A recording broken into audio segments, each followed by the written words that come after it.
بسم الله الرحمن الرحيم الحمد لله وحده والصلاة والسلام على من لا نبي بعده. Dear respected viewers, Assalamu alaikum wa rahmatullahi wa barakatuh. Welcome to another brand new episode of the program entitled Ask Eman, the late night show where no topic or subject is off the limit. This program is broadcasted live from the very studio of Eman Channel, watched on Sky 757. To all of those who have joined with us through our social media platform, thank you very much, and inshallah you'll see the repeat of this program, and inshallah if possible it will also be available on our YouTube channel. And don't forget to like our Facebook page, subscribe to our YouTube channel, and all the other necessary social media platforms. This is our live interactive Q&A program where you're able to ask questions directly, either by calling us directly into the studio, dropping us a text via WhatsApp, emailing us. Alternatively, you can leave messages on our social media platform, especially Facebook, and inshallah if time allows we'll answer all of this question live on air. Without further ado, let's move on. And our guest is a very regular guest on this very show, a very well-known face, respected scholar, Sheikh Wasim Kempson. Assalamu alaikum. Wa alaikum salam wa rahmatullahi wa barakatuh. First of all, thank you very much for giving us your valuable time, and welcome to the program. Thank you very much, Mother Barakallahu Feek. Now, before we move on to our question and answer, as we know, there's a discussion that I would like to ask you first and take a bit of nasiha for benefit of our viewers. Let's start with this element, holiday period. It's already started. The challenging question, or the usual question every year, our children's or people, colleagues at work do normally get about Christmas. But before we move on to that, how can we utilize this holiday period, especially when we've got a lot of wedding invitations, a lot of activities planned? What's the best way to maximize our utilization, also from the aspect of sale? It looks like things that we don't need with the money that we don't have, purchase, and then later on we struggle to even pay and get into the riba or other activities. If you can just kindly give us your thoughts, please. Bismillah ar-Rahman ar-Rahim, alhamdulillahi rabbil alameen, wassalatu wassalamu ala rasulihil kareem, wa ala alihi wa sahbihi ajma'een. All praise belongs to Allah. May the peace and blessings of Allah be upon His final messenger Muhammad sallallahu alayhi wa sallam. Assalamu alaikum wa rahmatullahi wa barakatuh. To the brothers and sisters and the viewers at home. So, for us as Muslims, especially at this time of year, we go through a number of challenges. We have a lot of choices that we have to make. Some of them are quite sensitive, some of them are quite awkward. Sometimes we are in positions which we may feel difficult in how we're going to respond to our neighbors or to our colleagues at work and whatnot. But I think that so that in the future we don't fall into such difficult situations, I think it is important for us to look over ourselves as Muslims throughout the whole year. And that at times like this, where it's almost you have to show your faith, show your cards, where you stand on certain issues, that the da'wah or the interaction you have with your colleagues or your neighbors, and if it's done positively, allows you to get through this seasonal time, or this holiday period, in a way which doesn't cause you any inconvenience, because your neighbors, they know that you're a Muslim because you made it clear to them. They won't give you, for example, a bottle of whiskey, for example, as a gift. They know you're a Muslim. Or anything to do with pork. Or any form of haram food that we don't eat and things like that. Because no, so-and-so, they're neighbors, they're good people, but they don't celebrate the Christmas, for example. So we won't necessarily give them something which may cause them some difficulty or whatnot. So I think as to kind of get through these times, it's important for us to ensure that our identity as Muslims really is strong and is clear throughout the whole year. We do it with wisdom, we do it in a nice way, we do not do things in a disrespectful way, so that at times like this you don't put yourself in a difficult position. Do I attend the work Christmas party? The whole year, that I don't know if you've let people know that you're a Muslim, what you do and what you don't do, but now you have the decision to make to attend a particular party and things like that. It's difficult for you to say no because they don't know you're a Muslim. Well, why don't they know you're a Muslim? So things like this is very important for us to look at, as on a kind of a yearly basis, how we are dealing with our the neighbors and our work colleagues, and also time of buying and selling. And it's easy for us to fill up the trolleys. That's true. Because we think that the supermarket won't be open for a day or two.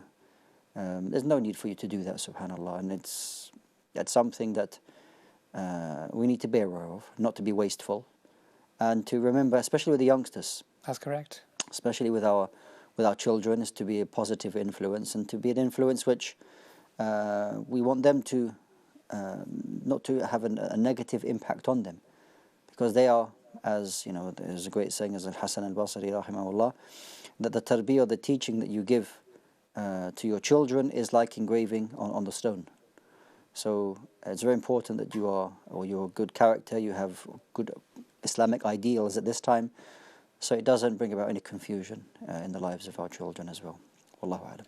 Thank you very much. And just to clarify, when it comes to Christmas events, now most of them are more commercial based, just going out on a dinner. It's not even necessarily saying Merry Christmas or anything like that. Just going out to dinner because they're colleagues, just to have that word of integration kicks in. Just going out of a dinner, is it best to avoid it still? If there's no direct haram involved there, can they attend? Yeah, I mean, you're right. It might not necessarily be connected to the religious aspect. The religious aspect of the day of the 25th of December. Correct, yeah. It might be because it's an end-of-year holiday. End-of-year holiday. Yeah. The quarter has finished, the year has finished, the bonus are in place, the review has taken place. It's just going out together with all the colleagues, having a dinner, taking into consideration the Muslim, vegetarian, etc., and going into a restaurant that everyone can have their needs met. Now, in that context, do we still need to be a little bit harsh on that? I think specifically we need to avoid the celebration of the Christmas day, for example. The religious rituals. The religious rituals, okay. But things which are either side of that, which would be an end-of-year issue, yeah. It doesn't mean that we need to lock ourselves in our homes as Muslims, okay? Let's say, for example, I want to visit somebody on the 25th of December. Say, no, you can't visit anybody because that's what... True. You can live a normal life, but you stay away from the religious parts of those issues. So if you have something which is at the end of year, then of course you can attend that, bearing in mind that there are Islamic principles. If there's alcohol drunk at these places, then that's not permitted for you to attend or be in the presence of. You have to be very careful of that. But if it's something which is a halal environment for you, then and it's not, you know, a religious kind of religious-based kind of meeting or something like that, then, and it's an end of year, then la ba'as, inshallah ta'ala. Thank you ever so much. I hope to our dear viewers, the Nasiha is very clear. But if you do have questions along those lines, then please feel free. Do not hesitate. You can call in, drop us a text, or email us, and inshallah we'll take your questions live on air. Now let's move on, and we've got a couple of questions already ready on our WhatsApp. Sheikh, let's start. And it's first with the discussion we already are. It's about Christmas. Assalamu alaikum. Brother, my son is learning about Christmas. Like every year, he gets homework which is asking them to write about the nativity and draw pictures of animals and people, etc. Please give some advice and guidance regarding these matters. Jazakallah khair. Take into consideration it's from school, I believe, perhaps, or work. Yeah, school. Yeah, I mean,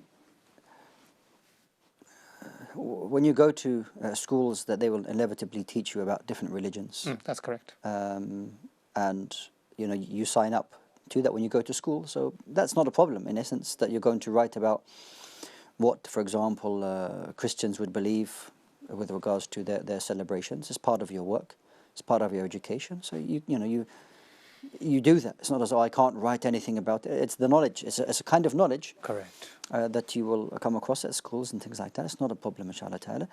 You don't have much choice, to be honest with you, because you are signing up to the school's education, things like that. But at the same time, as parents, you need to make clear to them what the Islamic belief is, with regards to, let's say, for example, the birth of Isa alayhi salatu wasalam, the birth of Jesus, how the Quran talks about that. So as the school will educate your children, you as Muslim parents will also educate your children as well. It's very important. Fair enough. Thank you very much. Next question again on Christmas.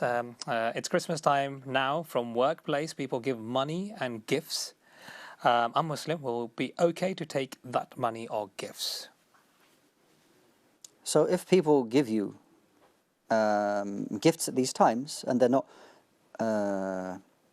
religiously based gifts, and then you can accept it. But anything which is kind of religious based, and specifically to other religions, things that you should politely decline accepting those. Fair enough. No problem. Moving on. Assalamu alaikum, Sheikh. I previously had a bad habit, or had a habit of backbiting and lying about others. I have learnt about the repercussions and have consciously have been avoiding these sins. However, I've learned that I need to ask for forgiveness from the people who have been affected by it. I feel by asking for forgiveness, I might have made the matters worse for myself. Also, there are people that I no longer have any contact with that maybe contact that may have been affected. How do I repent? So, if you speak about another person in a way which dishonors them, or you backbite them, or say some false information about them, then you repent to Allah subhanahu wa ta'ala, and that is to have regret about what you have done, and also to turn back to Allah subhanahu wa ta'ala to ask Him to forgive you of your sins. If it is possible, you can speak to that person and apologize to them without making the situation worse, then do that. If by speaking to that person it makes it worse, then you speak good about that person when they are not there. And those people you cannot meet, then you make dua for them and constantly seek forgiveness for Allah subhanahu wa ta'ala. Wallahu ta'ala alam. Thank you very much. I hope the matter is clear. But if you do have any, or if any one of you have got any question, then please do not hesitate. This is the very program where the sensitive matters, mature questions are addressed on this very show, and it's once every week. So if you do have any questions along those lines, then please do not hesitate. It's time for a short break. Inshallah, we'll be back again after a few moments. Do stay watching. Inshallah, we'll be right back. You're watching Ask Eman.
Welcome back to Ask Eman, the late night show, where no subject or topic is off the limit. If you have any questions related to any of your questions related to the holiday seasons, any mature questions, or anything that comes into your mind that you would normally not ask on a usual weekdays, then please feel free to call in. Usual method of contacts are appearing at the bottom of your TV screen, so please feel free to let us know. In conversation today with Sheikh Wasim Kempson, inshallah, who will be happy to answer any of your questions in light of Quran and Sunnah. Sheikh, moving back to our discussion.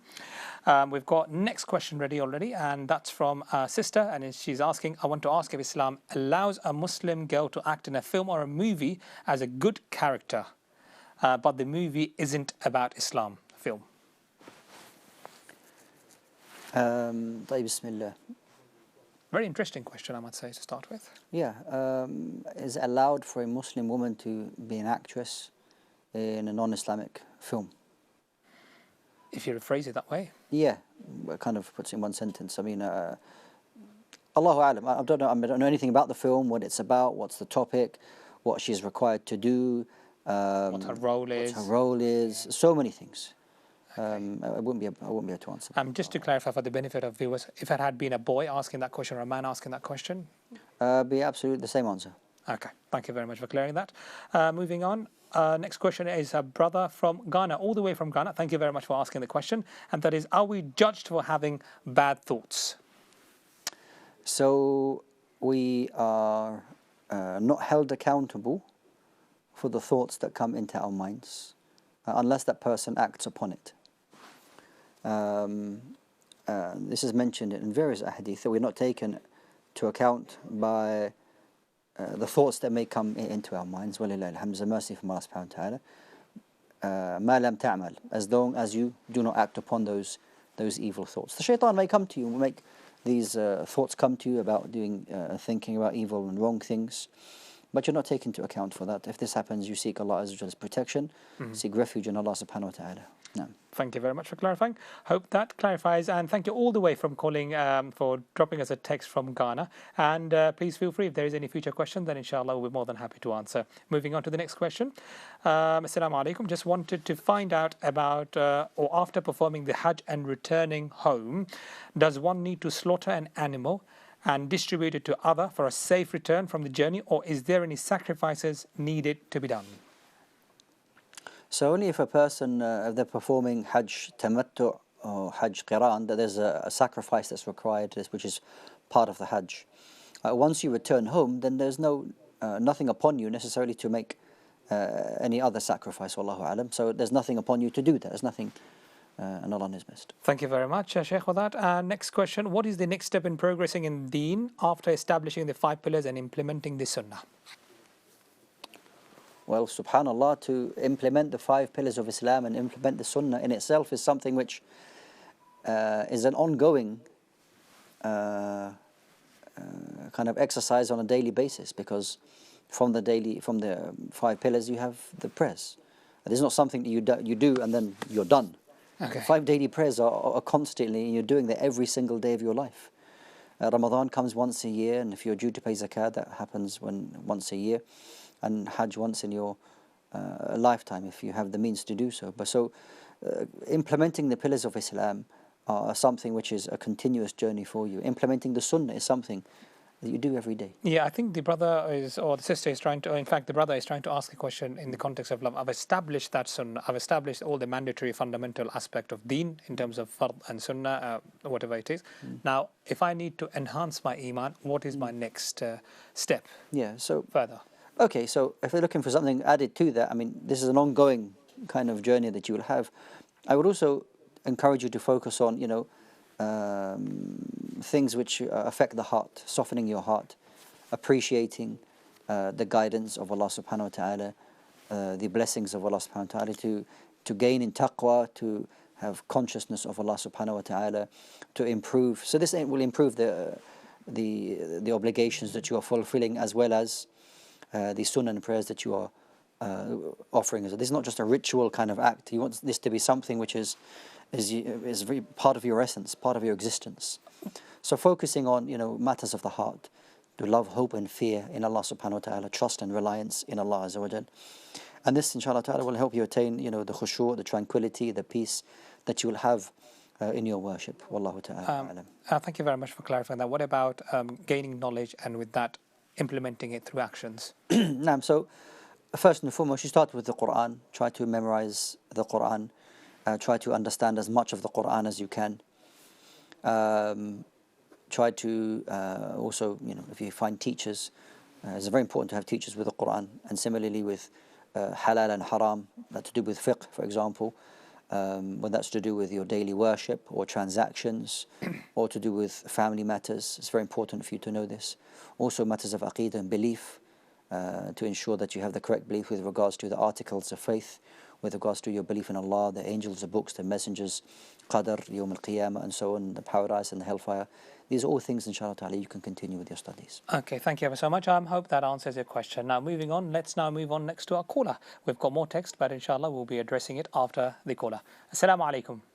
Hello, assalamu alaikum. Wa alaikum assalam wa rahmatullahi wa barakatuh. What's your question? So, I work as a cab driver. Okay.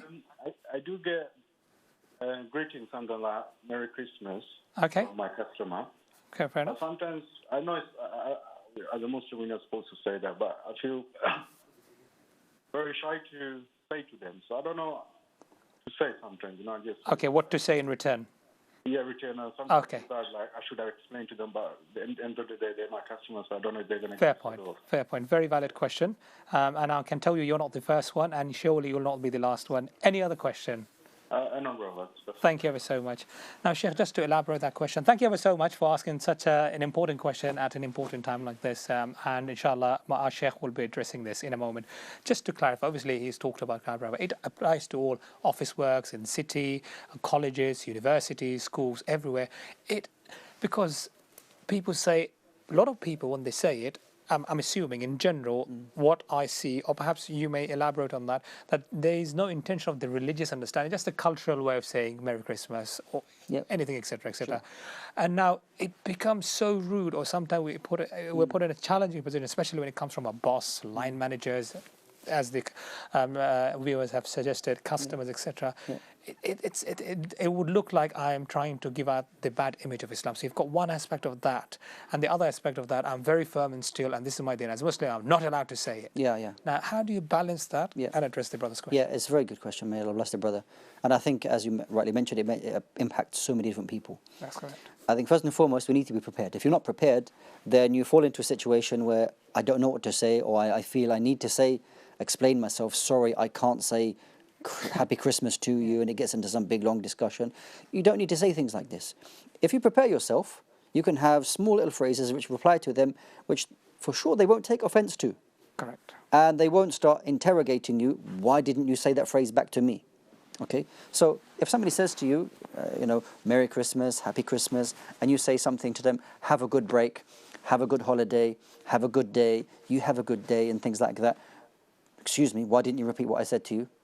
Most people won't repeat that to you. Okay, so if you have something which is completely fine to say, have a good holiday, because it'll be a holiday for people to have rough work, they're not working.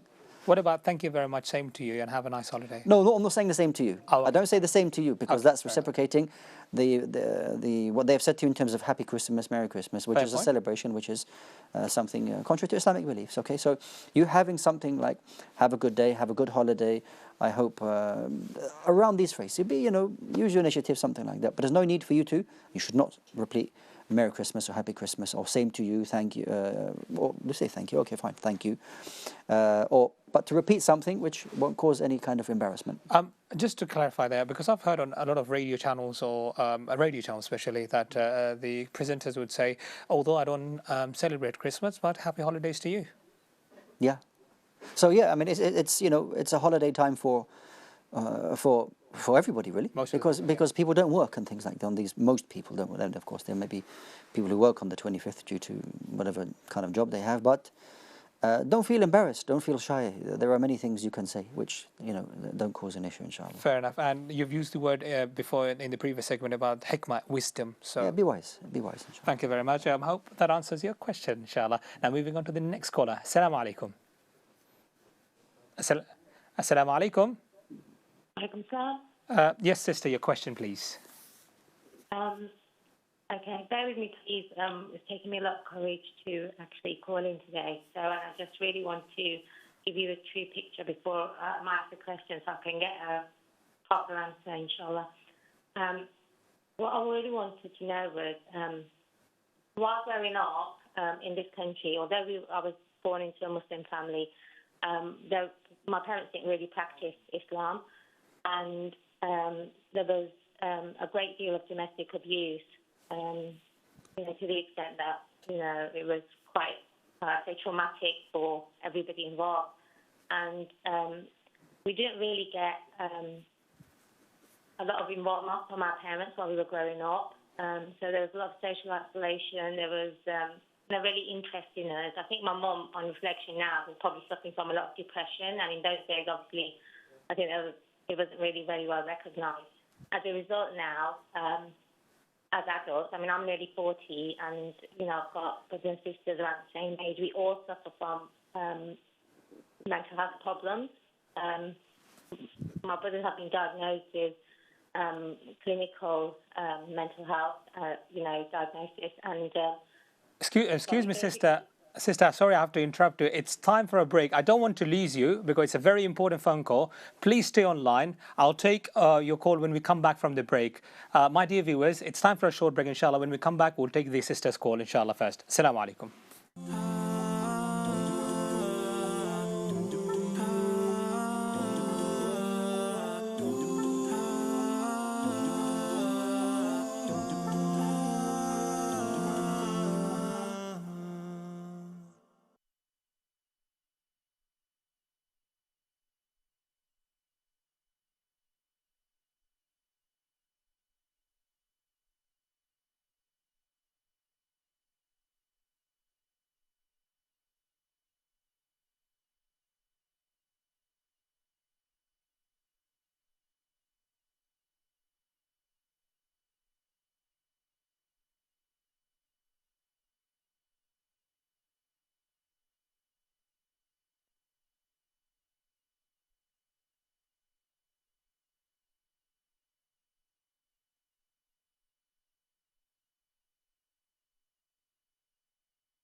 Welcome back. You're watching Ask Eman, the late night show where no subject or topic is off the limit. Before we went into the break, there was a sister who was on the line, and it was such an important question. And just for the purpose of the break, we had to go on break, but inshallah, we'll take her back online. But before that, any of the viewers, if you have any question, then the usual method of contacts are all at the bottom of the TV screen. Please feel free to use any of it. And inshallah, tonight's guest is Sheikh Wasim Kempson, who will be inshallah be very happy to answer any of your queries or questions you may have. Now, moving on to the sister, who is, I believe, still on the line. Sister, can you hear us?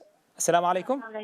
Alaikum assalam wa rahmatullah. Yes, sister, we did hear you loud and clear. You were talking about depression, you were mum's depression, about domestic violence, and you can continue. Yeah, inshallah. I don't want to sort of make it long, but my question really was that obviously when you suffer from depression and, you know, the trauma that, you know, you've had for years and years, it's, you know, undoubtedly going to affect you and your iman to a level where, you know, you try, but then you slip back into it, you know, and it affects everything you do, from your family to yourself to your social. And I just really wanted to know what the Sheikh advises on that, because I have seeked out advice before as well, and oftentimes the response has always been make dua, and although I really appreciate it and I understand the power of dua, you know, I'm not sure it's, you know, it sometimes works, you know, and Mela, forgive me for saying that, you know, if I'm wrong, but how do you keep your iman, you know, keep going worshipping Allah, and because it just affects me and my siblings to a level where we don't seem to be able to move on from it. Okay. Thank you ever so much for sharing your thoughts. And before I let you go, Sheikh, is there any supplementary question you'd like to ask? Okay, it's loud and clear. Thank you ever so much for coming on air, for being very brave and courageous to come and ask such bold question. And inshallah, our Sheikh will try his level best to answer your question. Now, Sheikh, there's quite a lot of elements involved there. Taking into consideration, obviously, we don't know the full circumstances, and there's a time restriction on live show as well. So if you can kindly please answer. So if I can focus on the last part of her situation, obviously she mentioned a number of things which happened earlier in her life. That's correct. I ask Allah Azza wa Jalla to make it easy for her. Ameen. And all those who are going through suffering from depression and the likes, and Ameen. anxiety and whatnot. Ameen. Now, if someone is suffering from form of a mental health issue, this can be dealt with in two ways in general. The first one is to seek professional advice on this issue. If you go to your GP or you go to somebody who can refer you to take this further, then there's no problem in doing that, inshallah ta'ala. As Muslims, it's not something which is haram or we should feel embarrassed or turn away from. There's something perfectly permissible for you to, an avenue for you to look at. The second one is the spiritual side of it, the Islamic side of looking at these things. And at times you do get a response, oh, make dua to Allah subhanahu wa ta'ala, everything will be all right. Which, well, possibly, inshallah, if you do make dua, then there's nothing stopping Allah subhanahu wa ta'ala alleviating the difficulty that you're going through, and your situation improving. However, just like with the kind of medical side, the professional side of dealing with, you go with somebody, you go to a counsellor, you speak about the core issues, the reasons why you feel you've got into this position, and then you set up kind of a mental plan as to how to get through the situation. Similarly, if a person feels that they're going through a turbulent period with regards to their iman, then try to find somebody who you can speak to and discuss these issues, and that you can, and this is very important to discuss, to talk. And if I can mention, there's a hadith narrated by Abu Sa'id al-Khudri radiyallahu anhu, that the Messenger sallallahu alayhi wa sallam met a companion whose name was Abu Umama in the masjid, and he saw that this particular companion was feeling down and looking a little bit depressed, and the Prophet ﷺ spoke to him and asked him what his concerns were, what were his problems, and then told him to make dua to Allah subhanahu wa ta'ala, to say this dua in the morning and in the evening. The point of the story is that the Prophet ﷺ took time to speak to this companion to find out what was troubling him, and then the cure was given to him, and the cure is from Allah subhanahu wa ta'ala. Similarly, if we have issues with regards to our iman, with regards to our health, you go to somebody whom you can, just take a magic pill and everything is all over. You say some magic words and you wake up and it's all gone away. We're human beings, we have emotions, we have feelings, and it takes over a period of time sometimes to rectify this issue. So we shouldn't belittle these realities, and seeking a qualified person who can help you on these issues is something we shouldn't shy away from. Rather, we should try to pursue. Wallahu alam. And thank you for clarifying that. But obviously, that feeling that she's not the only one. There are a lot of brothers and sisters out there. They have that feeling that, I'm sure as a sheikh, as an imam, you would have heard those kind of such kind of comments, that I feel like my du'as are not accepted. I'm making du'a for such and such things, whether it be for work, financial, or coming out of debt, etc., etc. But I feel like my du'a is not accepted. Even though sister clearly said, may Allah forgive me for saying that. Obviously, we understand she's not saying from the bottom of her heart, but that sort of feeling still comes in. Now, is there any remedy, or is there anything that we can do to come off that thought? Sure. So, a few things. That the shaitan will try to impose upon you that when you make du'a, your du'a won't be answered. You're not worthy. You don't have enough iman. You're not sinful. A strong person. You're sinful. So Allah subhanahu wa ta'ala will not answer your du'a. We have to reject that, not completely. The Prophet ﷺ told us that if a person makes du'a to Allah subhanahu wa ta'ala, which does not involve the cutting the relation of any person or asking for any sin, that Allah subhanahu wa ta'ala will give that individual one of three things, without any doubt. Either Allah subhanahu wa ta'ala will facilitate what they are asking for immediately or soon for them, or Allah subhanahu wa ta'ala will save the goodness that they are asking for a time which that they will benefit from it most on Yawm al-Qiyamah, wallahu alam. And thirdly, that Allah subhanahu wa ta'ala, because you are asking for something, Allah azza wa jalla will direct you away from that, because you believe this is best for you, but Allah subhanahu wa ta'ala knows best. So Allah subhanahu wa ta'ala directs you away from that. But you must realize that Allah is as-Sami', that every single word, letter that you say, Allah subhanahu wa ta'ala hears that without any doubt. And that Allah subhanahu wa ta'ala will never forsake those people who are true to Him subhanahu wa ta'ala. You must realize this. This is a reality which that there is no doubt. That those people, they turn to Allah subhanahu wa ta'ala and He will answer them. As Allah subhanahu wa ta'ala mentions in many places in the Quran, وَقَالَ رَبُّكُمْ بَدُعُونِي أَسْتَجِبْ لَكُمْ. And your Lord has said, call upon me and I will answer you. Okay. So when you see things like this, okay, whether you read ayat like this should give you some form of amal, some form of hope. And that if I am true to Allah subhanahu wa ta'ala, then Allah subhanahu wa ta'ala will make it easy for me. But this is something that, again, it doesn't happen with a click of fingers. Or you go to sleep one morning and the next morning you wake up and everything's fine. This is a relationship that you need to build with Allah subhanahu wa ta'ala. And the stronger that you build your relationship with Allah subhanahu wa ta'ala, you will see that Allah subhanahu wa ta'ala will facilitate and make things so much easier for you. But you must never ever give up, inshallah. Jazakallah khair, Sheikh. Hope, sister, that answers your question. And anyone in similar condition, may Allah put you, or may Allah forgive all of us and give us a way to come out of such situation. And just to clarify, because there have been certain points addressed, if there's any issue with regards to domestic violence, or if there's any issue with regards to depression, obviously from the show we cannot suggest or we cannot give any kind of medication here. However, as Sheikh has mentioned, do get in touch with a qualified person working with the NHS, find out, speak to them, get yourself referred, and if there is any concern about domestic violence you would like to discuss, then please get in touch with the relevant authorities and discuss this matter further in detail. Obviously, it's a live show. We don't have time to take the full details and answer in full details because we don't know the full situation or circumstances of it. So hopefully, inshallah, if you do have any kind of those concerns, get in touch with the relevant body and hopefully they will be able to answer and address your issue. Hope that clarifies, inshallah. Now, moving on to the next caller. Assalamu alaikum. Assalamu alaikum wa rahmatullahi wa barakatuh. Wa alaikum assalam wa rahmatullahi wa barakatuh. Yes, brother, your question, please. I have two questions, if I may. Please. First question raised by my daughter. We were teaching her about breaking wudu when someone touches the private parts. Okay. So she asked whether for a woman it will be the same case that if she touches her breast, that she have to do wudu again. Okay.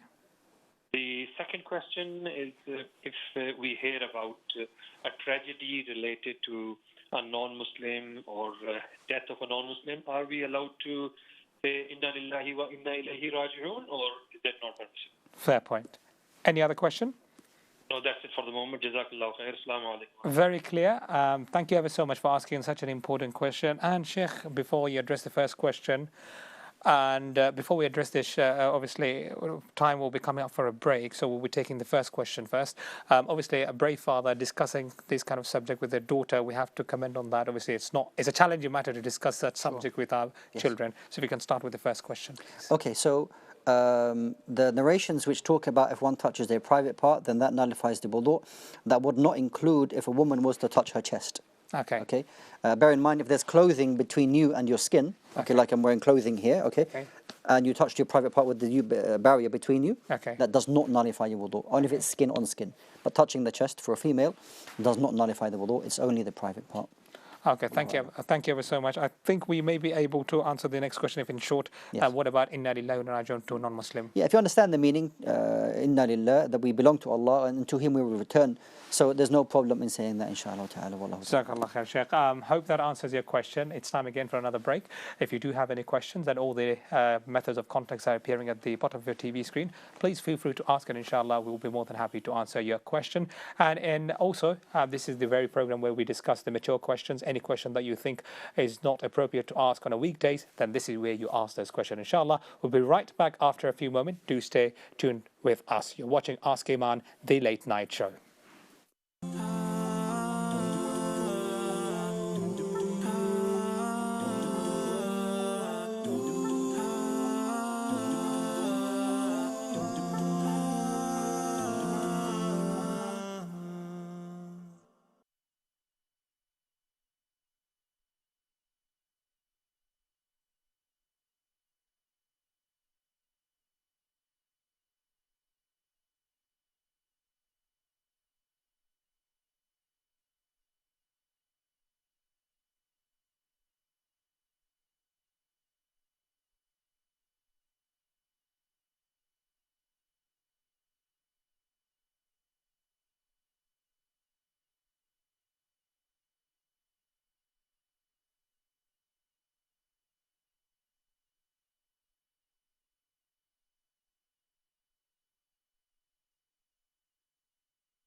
Welcome back to the last segment of Ask Eman, the late night show. Now, if you have any questions that you'd like to get it answered, then this is the very show where you can address and you can answer, or you can ask the question, and the usual methods of contact are all at the bottom of your TV screen. Inshallah, we'll be discussing about, we've got more questions through WhatsApp, but if you'd like to, in the meantime, call into the show or leave us a message on social media platform, then you are very most welcome. Now, Sheikh, moving on swiftly, just in the interest of time, the next question is, from a brother, I have a question. What do I need to do in order to become a scholar? Just to add a little bit, when the brother says add a scholar, now we have issues, or we have the understanding of celebrity shuyukhs on Facebook and YouTube, the likes, shares, viewership goes increase, and then a lot of controversies takes in place. So to start with, is there a particular thing that we have in mind that I want to be a celebrity shuyukh, or I just want to be an alim in the field, or how do we address that? And then from that point, also a scholar. So, you know, in society, there are certain jobs or certain things that people will want to be because they like. So, for example, a person likes football, so they don't become a footballer. And when you become a footballer, you might become rich, for example. Correct. Fame comes with it. Fame comes with it, yeah. Or, for example, I want to, whoever they are, I want to become an actor because I want to be famous. Now, I want to become a scholar. Why? Question yourself first and foremost, why do I want to become a person of knowledge? The only reason really that you should want to become a person of knowledge is so that you can worship Allah subhanahu wa ta'ala correctly. Okay. That is the most important thing. And it is a lifelong journey, and no one can stop you. No one should be able to put you off. If you want to seek knowledge wherever you are, it is an obligation upon all Muslims, as the Prophet ﷺ told us that seeking knowledge is an obligation upon all Muslims. So if Allah subhanahu wa ta'ala opens a way for you to further your studies in Islam, whether it be in a particular institute or a university or the feet of another scholar, then alhamdulillah, you know, make dua to Allah Azza wa Jal that He opens a way for you and facilitates that what you seek. And there are many people who actually think that they will or they want to seek knowledge, and when the reality comes to them, they realize that this is not for me, because it takes a lot of patience. It takes a lot of it's difficult. It is not something which is simple. You require to be very dedicated to it. So don't think that, you know, I want to study at university so I can become famous. Okay, this is not for the sake of Allah subhanahu wa ta'ala. And maybe, and Allah knows best, maybe that person will be given that chance to study at university, and Allah subhanahu wa ta'ala will allow them to become famous, and that will only serve to ruin them. So be careful with what your intention is. Ensure that your intention is correct, and if your intention is correct, inshallah ta'ala, then Allah Azza wa Jal will, bi'idhnillah, will open a way for you. But be aware of shuhra, be aware of fame. The pious predecessors and the scholars of the past would try to shy away from being famous and in the spotlight. This is something which you don't know how it's going to affect you. So we ask Allah Azza wa Jal to protect us, keep us safe, and may Allah subhanahu wa ta'ala allow you to be from the people of knowledge. Ameen. I mean, what about self-study? Because these days we see a lot of people engaging in self-study and making their own understanding, and then perhaps creating a lot of controversy from that kind of study. Sure. Does Islam encourage self-study? Yeah, so, you know, self-study isn't like building, you know, you can go to certain shops and you can buy cupboards and beds and you can, you know, build it yourself. Okay. And you feel quite chuffed, you feel quite proud that you built your own bed or your own cupboards or shelves or something like that. Islam is not like that. Okay, Islam is not you just get a manual and then you study it and you become a scholar, you become an imam or mawlan or something like this. Islam, you know, requires dedication. It requires you to refer to the people of knowledge. This is what the companions radiallahu anhum, what they would do, and even amongst themselves, they would refer to the more knowledgeable companions amongst themselves. When the Prophet ﷺ would pass away, they wouldn't just start giving rulings. They would say, no, Abdullah ibn Mas'ud radiallahu anh is present. You should go and ask him. He's more knowledgeable than me. And we'll talk about great companions here. So this kind of, this culture was within the companions to refer it to the people of knowledge, not to do things on their own. Even subhanallah, there was an issue that was brought to Abdullah ibn Mas'ud then the ruling wasn't specifically mentioned in the Quran and Sunnah. He told the people to come back after a month. Come back after a month. And then he, radiallahu anhu, gave a judgment on the matter. So if this is an issue which one of the great companions told the people to come back in a month's time because he needed to think and to speak and then to give a ruling on the issue, then how about us? So we need to be very careful about this, these kind of, how to word it, is oven-ready kind of things that you think you're just going to become a person of knowledge because you have done a certain course or something like that. That's not how it works. So we ask Allah Azza wa Jalla to allow us to have sincerity. Thank you ever so much. Hope that answers your question. But if you have any further question, then please do not hesitate. And inshallah, let us know and we'll be more than happy to put it through. Now, moving on swiftly to the next question, Sheikh. And that is, I want to know that my mother-in-law performed Umrah alone. Was it accepted? So inshallah ta'ala, the Umrah is valid. If your mother or grandmother, she performed the Umrah alone, may Allah subhanahu wa ta'ala accept it from her. Thank you very much for that. Nice and easy. Next question. Is it permissible if one of your stepchildren is older than you by a year? Jazakallah khair. I believe the question is not clear there. If you can reword it and let us know what exactly you are trying to ask, then inshallah we'll be more than happy to address and put that question through to our Sheikh. Now, next question. Moving on. And that is, what is the best dua for one who is drowning in debt? So I mentioned a scenario earlier in which the Prophet ﷺ entered the masjid and saw Abu Umama radiallahu anhu sitting alone. And the cause for his kind of sadness and anxiety is the fact that he was covered by debts. So the Prophet ﷺ told him to say a dua in the morning and the evening. And he said this dua until Allah subhanahu wa ta'ala helped him remove this particular debt. And the dua you'll find in Husn al-Muslim, in the fortress of the Muslim, Allahumma inni a'udhu bika bil hammi wal hazan wal ajzi wal kasali wal bukhli wal jubni wal bukhl wa a'udhu bika min qahr al-rijali wa ghalabat ad-dayn. And the last part of the dua is that, oh Allah Azza wa Jalla, I'm seeking refuge and protection from you from the overwhelming of debts that may happen to any one person. It's a very beautiful dua which covers many things. That you're seeking refuge in Allah subhanahu wa ta'ala from the al-hammi wal-hazan, which is anxiety and sadness and depression. And also from al-ajz wal-kasal, from an inability to do things, and also laziness. And also seeking refuge in Allah Azza wa Jalla from being stingy. And then asking Allah subhanahu wa ta'ala from the kind of the power on the evil of men or women who they do something to you, and likewise the oppression of men and women, and also finally the overwhelming of issue of debts. So this is a dua that you can make inshallah ta'ala in the morning and the evening, bi'ithnillahi ta'ala, as well as you not just sitting at home on your chair making this dua and do nothing about it. Okay. You have to take the means as well as to get rid of the debts, and we ask Allah Azza wa Jalla to make it easy for us all. Thank you very much. Ameen ya Rabbal Alameen. Now moving on, next question.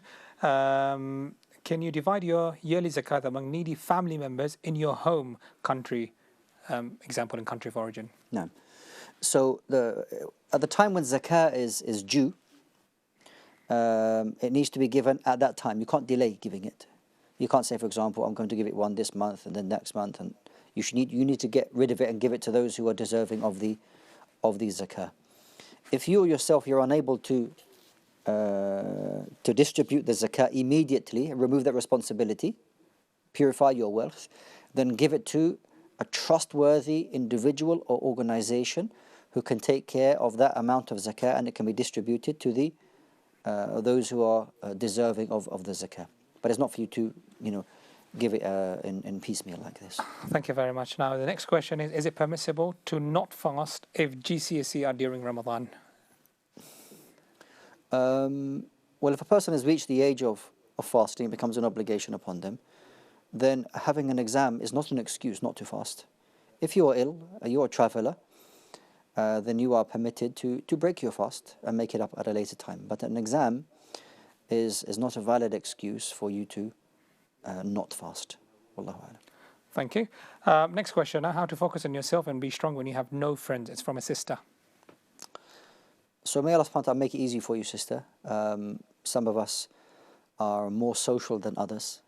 Some of us will find it easy to talk to people, and we can make friends quite easy. What I would say is that, don't be hard on yourself, don't be harsh on yourself. People are different. Allah subhanahu wa ta'ala made us in different ways with different personalities and different characteristics. You yourself find out kind of thing, what are your likes? What are the things that you like doing, or you like, this is enjoyable for you. And then maybe you can find out other sisters who are like-minded, that, I don't know, maybe you like to collect stamps. I don't know what you like. It could be anything. But then maybe you can find as a group or something like that who are stamp collectors or something like this. And then you get involved like this. Okay, don't be too harsh on yourself. But you have to make some effort if you can. Okay, don't forget that you have family members as well. Maybe we can help you on this as well. Thank you ever so much. That's all that we have time for, Sheikh. Thank you very much, inshallah, and we hope to see you soon again. Inshallah.